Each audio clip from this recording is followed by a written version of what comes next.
Margaret, we can start now. Okay. She'll start another. I now hand the conference over to Ms. Alpana Kilawala. Thank you, and over to you, ma'am. Thank you, Margaret, and welcome to this post-policy conference once again. Dr. Rajan will make a little statement, and then we'll start the question and answer session. Dr. Rajan. Thank you, Alpana. Good morning. As you will note from the policy statement, we have kept rates on hold, maintaining an accommodative stance while we await developments. We are within the inflation band given to us by the government and expect to be around 5% CPI inflation by March 2017, absent unforeseen eventualities. My hope is the next monetary policy statement will be by the proposed Monetary Policy Committee. The committee to select outside members of the MPC has commenced the process. On the RBI side, the board has selected Dr. Michael Patra to be the RBI board nominee on the MPC. The other two members from the RBI will, of course, be the governor and the deputy governor in charge of monetary policy. With the formation of the MPC, the government and the RBI will have completed a fundamental institutional reform which modernizes India's monetary policy framework and builds a platform for strong and sustainable growth. Some of the collateral benefits over and above low inflation will be a currency that is not depreciating constantly, higher real returns earned by savers, and lower nominal interest rates, including inflation risk premia paid by borrowers. A larger share of the policy statement than usual was devoted to a discussion of liquidity and how we see it going forward. As we have reiterated in the past, we do not see the FCNR repayments as disruptive. With the preparation we have made and good management, redemptions should go smoothly. More generally, the new liquidity framework announced in the April policy is being implemented. We have reduced some of the structural liquidity deficit. However, the current surplus is partly because of seasonal factors and not because we have eliminated the structural deficit completely. To emphasize this point, we announced an open market purchase today. The RBI will proceed in a calibrated way towards the goal of eliminating the structural deficit.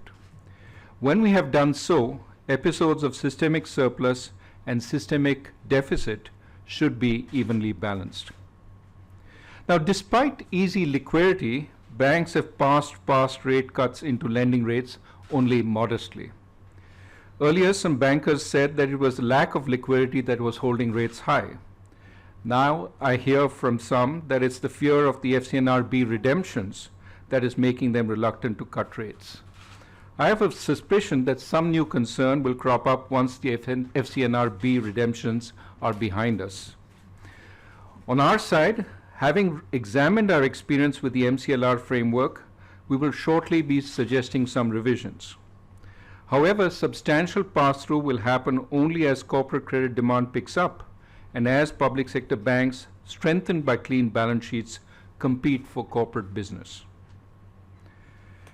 In the next few weeks, we plan to announce guidelines for P2P lending and for account aggregators.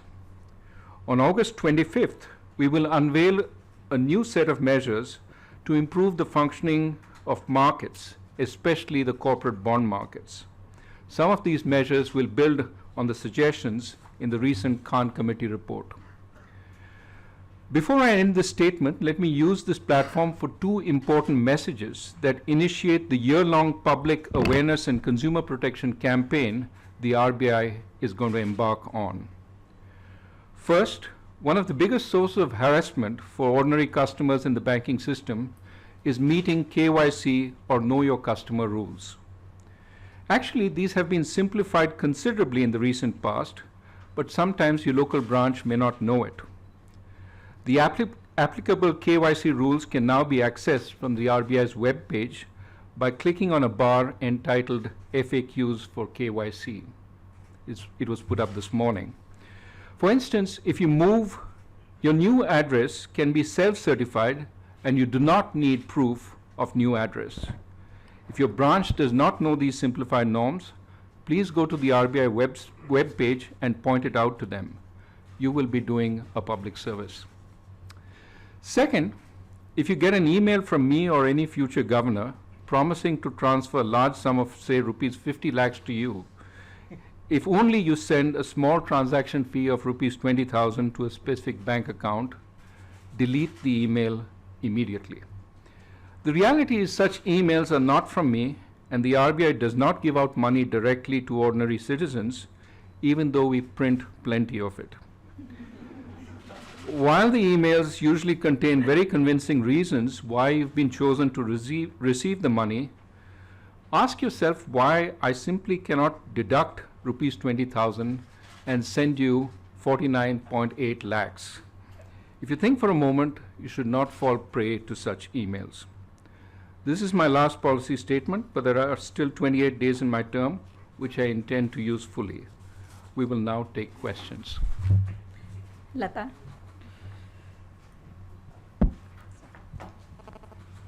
Morning, Governor. Lata Venkatesh from CNBC TV 18. The very prominent word is adequate provision of liquidity and move towards system neutrality. Can you give us some calculation of what is the system deficit? Is it 2 lakh crore of base money that you have to create plus the old deficit of 90,000 crore? So is the deficit in your mind 3 lakh crore? Can you define that structural deficit? As well, are you comfortable with this 40,000 crore surplus? And even if it moves, it doesn't worry you that it might impact inflation or inflation expectations. A second question, you've been alarmingly silent about NPAs. Is it that you see it receding, or at least the pace of acceleration decelerating? Is there any confidence at all that that problem is getting resolved? Also, if you can give us some preview of what is this MCLR changes so that transmission happens. 3 questions, any more? Yeah, if you want, may I? On the question, now I forget the questions. The first liquidity deficit. First question was liquidity deficit. It's actually a more complicated calculation than you might think, because we have to also take into account what component of our dividend payment to the government, for example, is based on sort of income we've generated domestically versus income we've generated internationally. That also factors into the permanent liquidity calculation. I mean, broadly speaking, we were at a deficit of about 1% of NDTL, and we are moving to eliminate that over time. And the answer is we're probably about 40% of the way at this point. Now, there are seasonalities. Remember, June, July is when cash comes back from the system. And as a result, there tends to be excess liquidity at points like this. And the government also has spent quite a bit. Tax revenues haven't come back. So the point is not to have, to look at this as balance, because this will dissipate over time as tax collections come in. The point is to have neutrality over the entire year. Dr. Patel, would you like to add something on that? Actually, when it was announced in April that we would eliminate the structural deficit, we had not given a timeline. And the reason for that are the factors that the governor mentioned, that there are a fair number of transitory issues also taking place. And in the back of our mind, it was a 1 to 2 year program. And I think we need that flexibility for the variety of reasons that you mentioned. And also for the fact that we have to make it congruent with the stance of monetary policy. It's not an unconstrained decision that was taken, but the path is well set that we want to eliminate that deficit, and we will calibrate it in the least disruptive and most beneficial manner. The second question you had was on NPAs, and I'll ask Mr. Mundra to add anything on this. Broadly speaking, we are comfortable with the recognition process that banks have certainly taken a lot of steps. Some banks, as I've said publicly before, have taken more steps than we required them to take, and so the culture of cleaning up seems to be well embedded, as well as a culture of recovery on some of the loans. What remains is for some of these large stress projects to figure out a way to restructure them in a way that makes sense for the longer term health of the system and the health of the project. Now, there are a number of schemes, RBI schemes that are available, the latest being the S4A, and well, early days. I think what is important is to make sure, see, the attitude towards these schemes is also changing. The earlier attitude was, this is a way to postpone recognition. That is no longer there. Now the question is this a way to effect resolution? And so, you know, the schemes are now being looked at with new eyes. And the hope is that as the recovery in the economy also starts taking place, some of the stressed assets will be put back on track. There'll also be more buying interest in some of the other assets which have the possibility of new ownership. So at this point, I think banks have enough tools. The real issue is to use them. And I think we're working with them to make sure that any... Is the line disconnected? At least let's put the volume down. Any impediments are rectified, but again and again we emphasize we don't want to go back to the old days of forbearance. So they have to use this in an effective way, and the schemes have been structured such that there is no implication of forbearance. Mundra Sahab, would you like to add something? No, only thing I would like to add here, Conference is now being recorded. yeah. See, originally under the AQR program, we had given the roadmap which runs up to March 2017. And I think we had indicated several times that is a very clearly laid out path, and there won't be a need to have a relook at it again and again. As Governor mentioned, banks have moved on that path as it was laid out. Some of them have preferred to take an early call and probably took some major percentage of it in December and March quarter.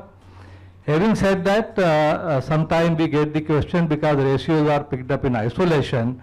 Sometimes we talk about the stressed assets as a total, and sometimes we pick up GNPA as a percentage and say there is an elevation and it is not what was indicated. I think what is important to look at it that during these 2 quarters and the June quarters where the results have come, there is a substantial migration between the categories.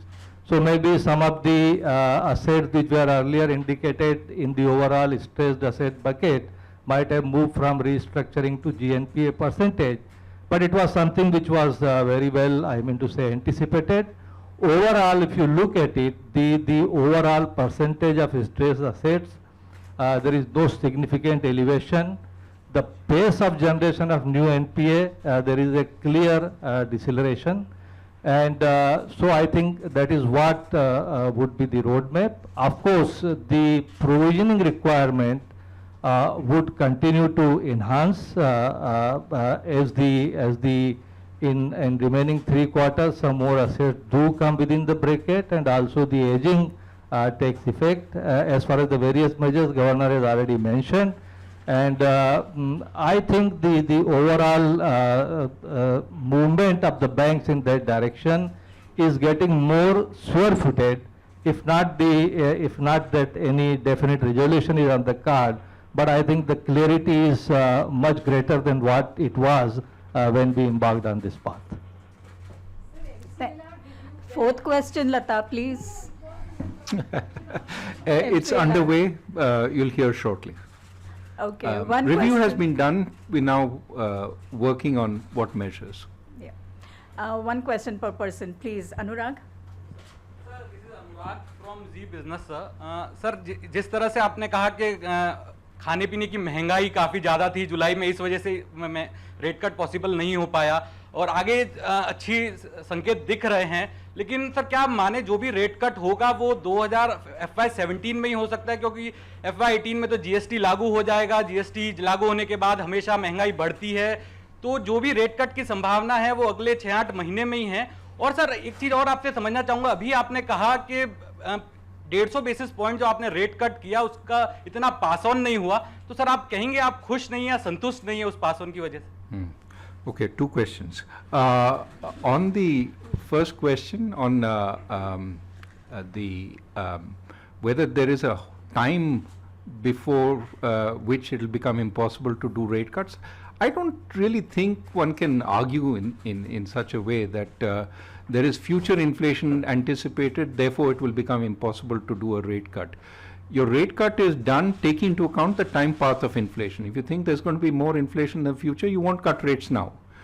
That said, I don't think it is wise to assume that GST implementation will necessarily increase inflation, and second, that whatever inflation that happens, whether it will be long term or short term, is something to think about. That it is quite possible it could be a one-time adjustment of prices even if there is inflation. And similarly with if some of the conditions of the pay commission, the allowances, for example housing allowance, that also will be something that's passed through into prices over time, but it may be a one-time effect on inflation rather than a permanent effect. What as monetary policy, the monetary policy setters have to be aware of is whether this feeds into more generalized inflation. And that is what they have to worry about. That is something the RBI will be worrying about going forward. On the second question was, I'm sorry, transmission. Yes, I mean, look, we would be happier if there was more transmission. I do understand some of the difficulties the banks have, and my sense is that as this process of cleanup happens, and as the economy recovers and credit demand also picks up, you will see more possibility of transmission. Supriya, one question, please. This is 3, 2, 1. Thank you very much. Sir, I wanted to follow up on this inflation bit. You sound worried about inflation. You are flagging off concerns, but somehow your policy doesn't talk about the GST inflation impact at all, even though you're talking about the 7th pay panel and you're talking about household expectations rising in turn. So that's question number 1. I will just follow up on NPAs for a bit because you've given a long answer and Mr. Mundra did exemplify that further, but are you satisfied with what's done, and do you worry there could be some amount of backtracking after you're gone? You've decided to kill the cruel joy that you spoke about in the last policy, but I'm just taking a liberty to ask you the second question. Okay. Now I forget the first question. GST, look, it's premature to talk about the inflationary impact of GST when we don't know what the rates will be. As the rates are set, one can get a better estimate. And as I said, you know, the experience of other countries, for example, Malaysia, has been that the inflationary impact, in their case, there was an inflationary impact, but it was short-lived. What is important is we have to see that the price adjustment, if there is one, conditional on GST coming in, doesn't become generalized inflation. A lot depends on which prices go up, which prices come down. Some prices may also come down. And are these salient prices, not so salient prices? So I think it's premature at this point. The RBI currently is focused on meeting the glide path target of 5% by March 2017. We don't visualize GST obviously coming in before April 2017 at the earliest. And therefore this is outside, in a sense, the short-term horizon for which we are planning, but it has to factor into the medium-term horizon. That said, before we know the numbers, it is premature to talk about it. Let me just ask Urjit to add to that first answer, and then I'll talk about that. You know, about 55% of the CPI basket will not be impacted by the GST. Secondly, as the governor said, the effective rate is going to be important. But remember that one benefit of the GST is that the cascading disappears. So you might actually get effective tax rates on many goods and services to come down. And usually as the base expands, you don't need to have a tax rate which is as high as would be required. So the inflationary impact, firstly, it could just be one time. Secondly, to the extent that such a large part of the CPI basket is already out of it, I think the durable impact on it is likely to be limited. But it remains to be seen, and And the full effects of this will be only felt, if at all, possibly in the second half of the next financial year as we go forward. On the NPAs, first let me introduce to you our new Deputy Governor in charge of regulation, Mr. Vishwanathan. So as you can see, Mr. Vishwanathan will be essentially holding the fort on that issue along with Mr. Mundra. And I don't see why that should be assumed that there would be any backtracking. I think the path is clear. There has been substantial cooperation all along the way between the government and the RBI on this. The banks know what needs to be done. The promoters know what needs to be done. And therefore, I would think that it's a process of doing it as opposed to backtracking.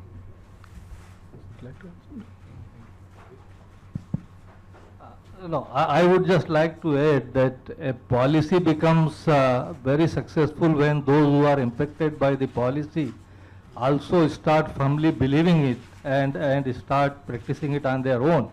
And as both of us mentioned, that banks themselves have now quite proactively engaged with this. So I think it will be a virtuous cycle which should continue.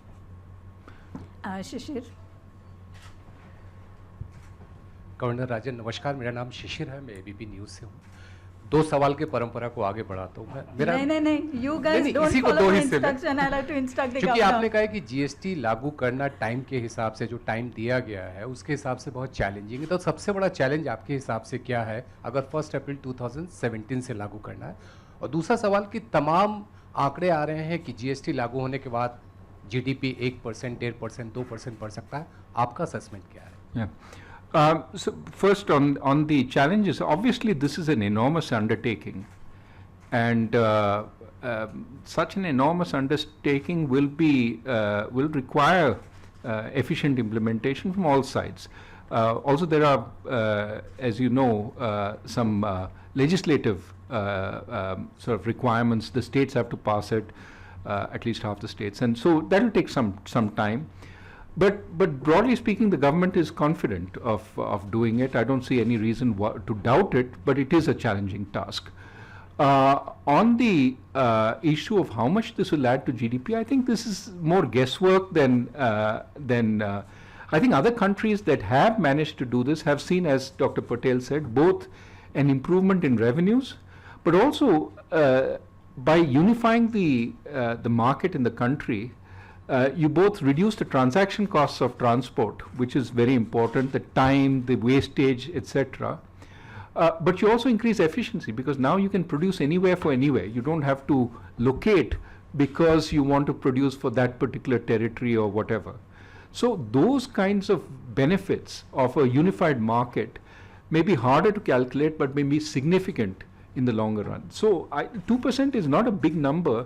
I would think that should be achievable. Let us see. Viren?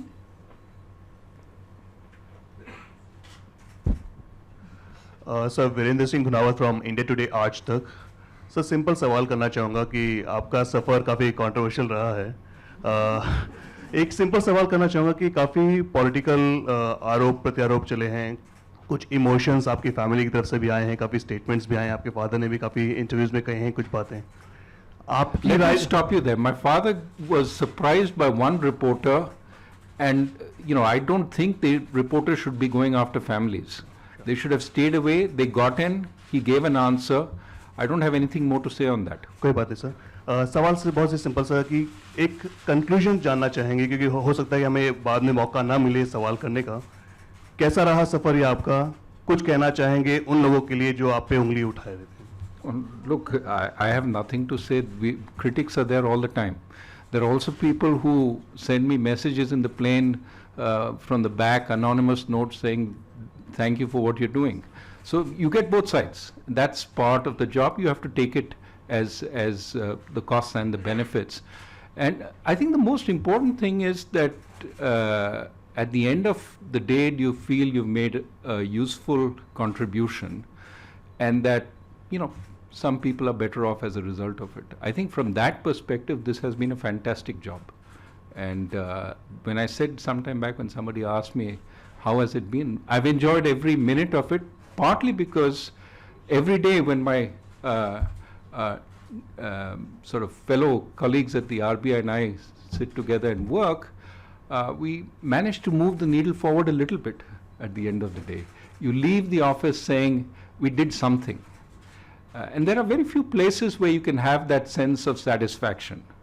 So I think this has been a fantastic experience, and I hope there's some value added. Govardhan? So Govardhan from the Economic Times. Now that the government has agreed to the inflation targeting, so there are two sentences that you added to the last policy, is that food prices pushed up the projected inflationary trajectory, and at the same time the risks have tilted to the upside. But you have maintained the inflation forecast at 5%. Is there something uncomfortable that is being left out of the document despite all these risks being flagged off? No. So we have flagged some risks, but there is, remember, these risks relating to food could be reversed by what we are already seeing as a reasonably good monsoon and the sowing patterns. Now, where we have been a little hesitant is because in the past monsoons, good sowing patterns have been reversed over time because the monsoon has faltered. So until we see the full effects of the monsoon, it would be premature to declare victory, but I think the meteorological department has told us to expect more of the same. Given that, we have some confidence that some of the elements that went up in price, certainly the seasonality in vegetables, but also potentially pulses because of the large sowing in pulses, that some of those prices should come down and should give us the negative impact on inflation, which will offset some of these upside risks that we've talked about. So broadly, we're comfortable that we should be reaching 5%. Of course, there are uncertainties which could emerge. And you also mentioned about the negative yields in some of the developing economies, sovereign rate. So does that mean that you see a kind of a bond bubble burst? No, I think those who initially saw the negative yields and were worried about an immediate crash in bond prices were surprised by the fact that the yields went even more negative, and now more yields are trading negative. Is this a healthy and long-term state for the global economy? Probably not. Is it going to collapse tomorrow? Probably not. Shobna?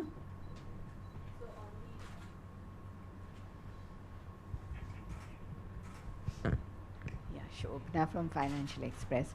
On the FCNR, you said you didn't have too much concern. So are you expecting redemptions of the levered and the unlevered positions? Because sometime back there was concern that the banks may not have enough Forex to be able to deliver to RBI and then redeem the deposits.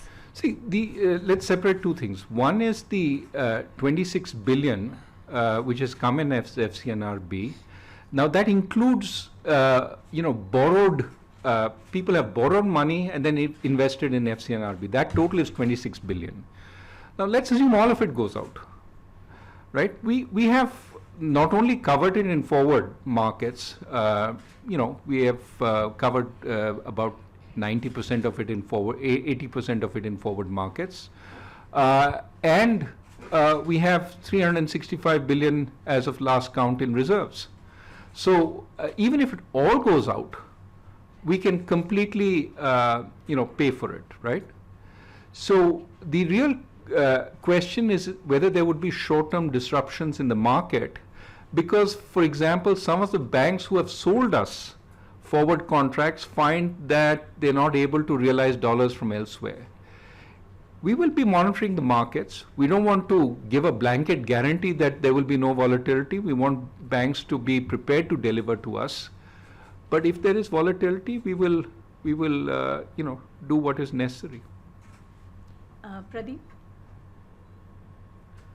Sir, आपने जो आम लोगों के लिए दो बातें कही, उस पर आपसे ये जानना चाहेंगे कि आप अवेयरनेस बढ़ाने की बात कर रहे हैं और हम लोग भी अपने चैनल पे अवेयरनेस बढ़ाते रहते हैं, लेकिन एज अ रेगुलेटर जो आपने KYC रूल्स की बात कही, अगर किसी ग्राहक को कोई शिकायत है और आपके रूल्स बताने के बाद भी उसका काम नहीं होता, तो क्या शिकायत करने का, रिड्रेसल का कोई मैकेनिज्म है? और सेम जो आपने फ्रॉडुलेंट ईमेल्स की बात कही, फ़ोन कॉल्स भी आते हैं लोगों को, क्या उसकी शिकायत का कोई मैकेनिज्म आप बना रहे हैं जो आरबीआई के ज़रिए उनको एक रास्ता मिले या कोई कदम उठाए जाएँ या कोई एक्शन लिया जाए? और दूसरा एक सवाल मेरा इन्फ्लेशन टारगेटिंग पे था कि आप जब आए थे तो सरकार ने आपसे बातचीत करके इन्फ्लेशन टारगेट तय किया था। इस बार गवर्नर और एमपीसी का अपॉइंटमेंट का प्रोसेस चल रहा है, उसके पहले ही एक टारगेट आ गया है। क्या आपके साथ कोई बातचीत हुई, आपके कंसेंसस से ये टारगेट तय हुआ? To address that, okay.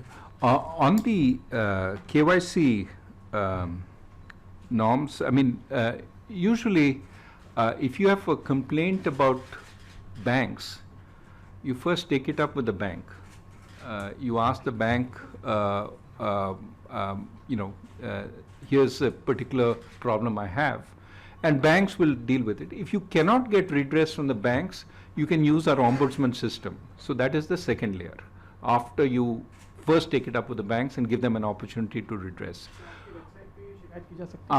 You can do that on our website. There is a way to file a complaint with the ombudsperson via email, via the website. The second aspect is fraudulent, fraud, theft, ATM fraud, phone fraud. Those we now have a special website which will send your complaint directly to the state level coordination committee, which includes some of the law enforcement agencies. And if you have done such complaint, we will give you immediately a registered number for your complaint, and you can track how that complaint is being addressed by the various agencies. Mundra sir, would you like to add on that? So that in fact was inaugurated last week, that particular website and the complaint. On the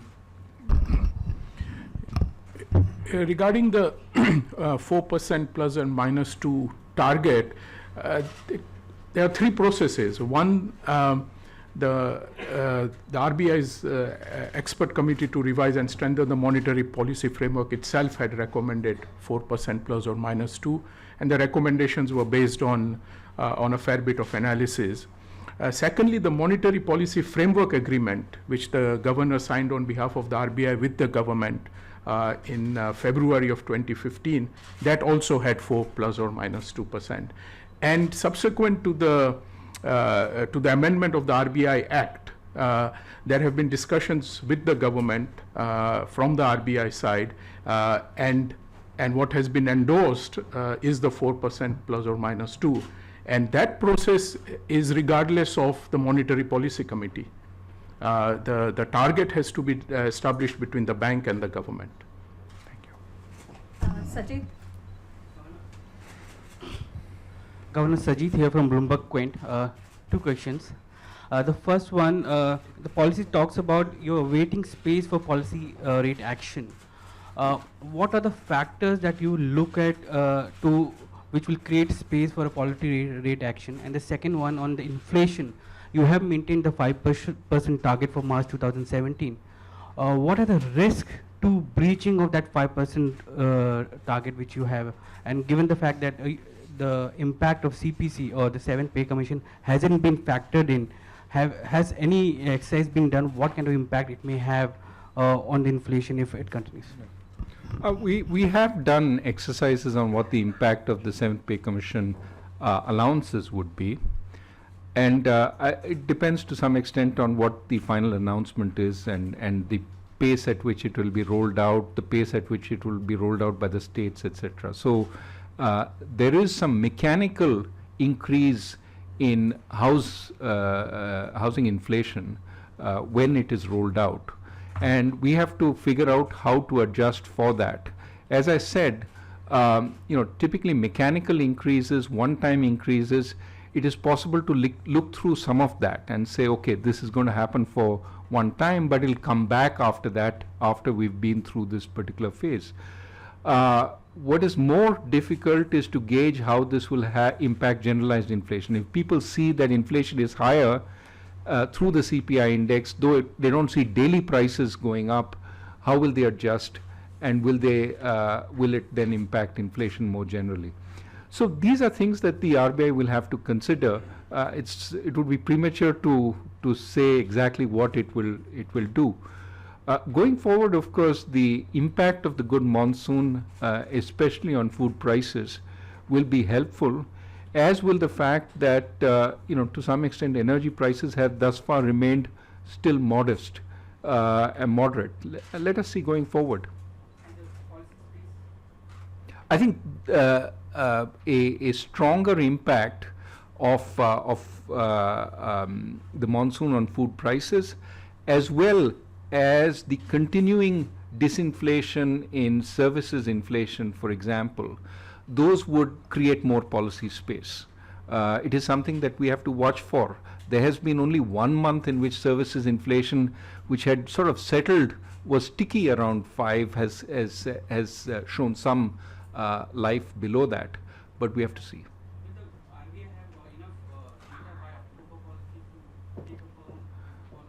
I think we are data dependent. Let's see. Manojit?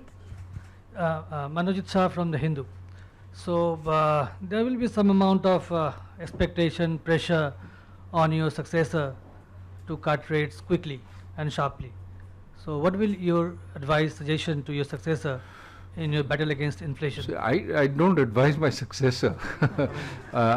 Moreover, I think there is some likelihood that the next decision will be made by a monetary policy committee rather than an individual. If that is the case, there will be 6 people sitting together and deciding what the path of interest rates will be. I think we should expect them to take an independent decision, and I'm sure they will. Why you are so hopeful that next decision will be taken by a monetary policy committee? I mean, everything is in place except the selection of the 3 members that the government has to decide on, and as I said, that process has already started. So it's not going to take a long time to do that. Thank you. We'll go out and check if there are questions outside. Margaret, can you check, please? Sure, thank you. Ladies and gentlemen, please press star and 1 if you wish to ask a question. This is for the participants connected at the audio bridge. If you wish to ask a question, please press star and 1. The first question is from the line of Manju from DNA newspaper. Please go ahead. Good morning, Governor. Since you're concerned about common man's causes, I just have this question to ask. Banks do not reduce bank loan rates, home loan rates, even if they bring down the base rate, unless customers write to them.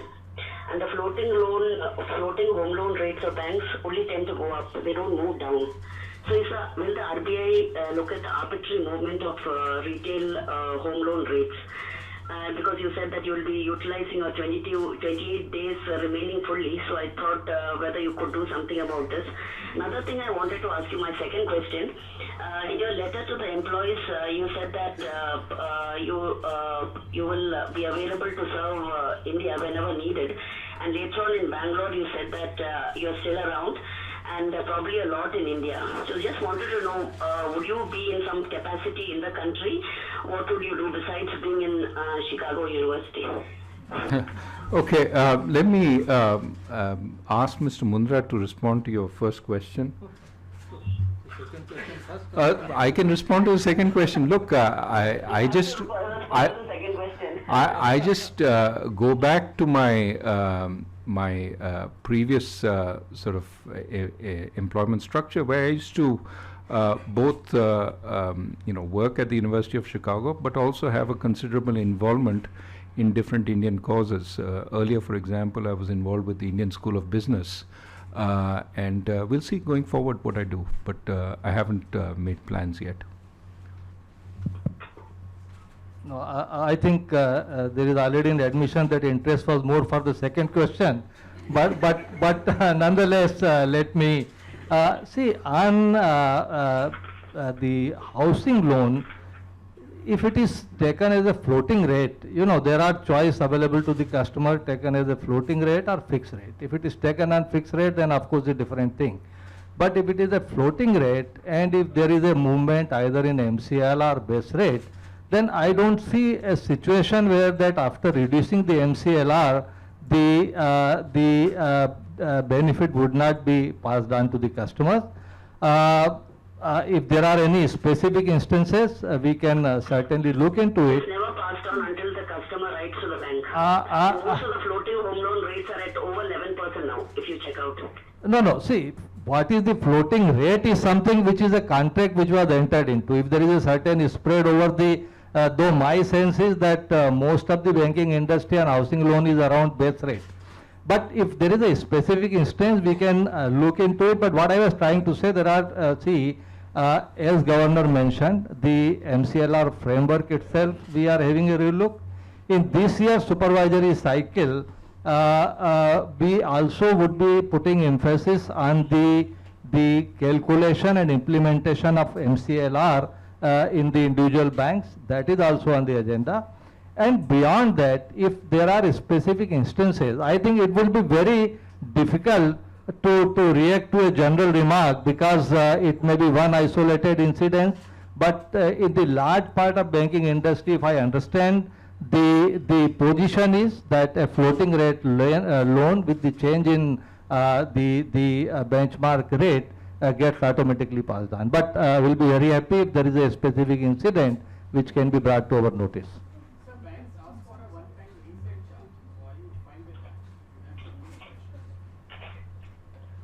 See, again, I mean to say, if the original contract carries a particular clause and it is governed by that, but as far as the retail loan and housing loan are concerned, I think it has been now more than 2 or 3 years that the prepayment charges have been abolished. There can't be any prepayment charges.